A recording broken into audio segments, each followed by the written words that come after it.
홍콩 경찰이 시위대 최후 보루인 홍콩 20대 진입해 진압작전에 나서면서 수백 명이 체포됐습니다. 미국과 영국 등 국제사회는 대화를 촉구하고 있지만 중국이 내정 간섭이라고 반발하면서 갈등은 심화하고 있습니다. 취재기자 연결합니다. 조수연 기자. 네, 국제부입니다. 자, 홍콩 현지 상황이 갈수록 악화되고 있군요. 네, 그렇습니다. 지금 홍콩은 오전 9시가 조금 넘었는데요. 홍콩 도심은 아직까지는 잠잠한 것으로 전해지고 있습니다. 조금 전 홍콩 현지에 거주하시는 교민에게 확인해 봤는데요. 시위 집합 장소인 코스웨이 베이 주변을 비롯해 교통 방해 등 별다른 움직임이 아직은 없다고 합니다. 다만 주요 지하철역 주변에는 경찰이 배치돼 대비 태세를 갖추고 있습니다. 센트럴 지역을 중심으로는 지난주부터 점심시간대에 직장인들이 참여하는 시위가 열리고 있고요. 침사추이나 몽콕 지역의 경우 오후부터 시위가 본격화하는데 최근 더 격화하면서 이 일대 여러 회사들이 며칠째 휴무에 들어간 상태라고 합니다. 밤사이 상황도 정리를 해보죠. 상당히 격렬한 충돌이 있었죠? 네, 그렇습니다. 어제는 홍콩 20대에서 진압작전이 하루 종일 진행됐습니다. 20대는 홍콩 섬과 도심을 연결하는 터널 입구에 위치해 있습니다. 근처에는 중국군의 기지도 있어서 시위대가 이곳을 최후의 보루로 삼았었는데요. 경찰이 새벽부터 20대에 진입해 진압작전에 나서면서 격렬한 충돌이 벌어졌습니다.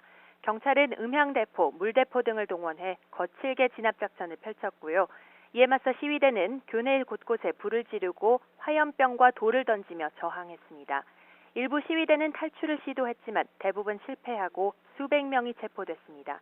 교내에는 아직 시위대 100여 명이 남아있는데 일부는 유서까지 쓰고 결사항전을 다짐하고 있습니다. 홍콩 의료당국은 20대 시위 과정에서 150여 명이 부상을 입었다고 전했습니다. 네, 홍콩 상황이 갈수록 극단으로 치닫는 것을 우려하는 목소리도 커지고 있는데요. 국제사회에서는 평화적인 해법을 촉구하고 있죠. 네, 먼저 미국이 강한 우려를 표했습니다. 마이크 폼페이오 국무장관은 기자회견에서 홍콩 20대와 다른 대학에서 시위대와 경찰 간 대치를 포함해 정치적 불안정과 폭력이 심화하는 데에 대해 미국은 깊이 우려하고 있다고 밝혔습니다. 이어 홍콩 정부가 사태를 진정시킬 1차적 책임을 지고 있다면서 시위 관련 사건에 대한 조사를 요구했습니다. 영국 외무부와 유럽연합 집행위원회도 각각 대학가를 중심으로 확산한 폭력의 우려를 표하고 균형 잡힌 대응의 필요성을 강조했습니다. 하지만 국제사회의 이런 우려를 중국은 내정 간섭이라고 되받아쳤습니다. 검샹 중국 외교부 대변인은 그 누구도 국가 주권과 홍콩의 번영, 안정을 수호하려는 중국의 의지를 과소평가해서는 안 된다면서 외국 정부의 간섭을 결연히 반대한다고 밝혔습니다. 또 중국 정부는 홍콩 정부와 경찰을 지지하며 사법기구가 법에 따라 엄정하게 처벌하는 것도 지지한다고 언급했는데요. 문제는 홍콩 당국의 강경 진압에 시위대도 더욱 강력히 저항하고 폭력과 인명피해를 초래하는 악순환이 이어지고 있다는 겁니다.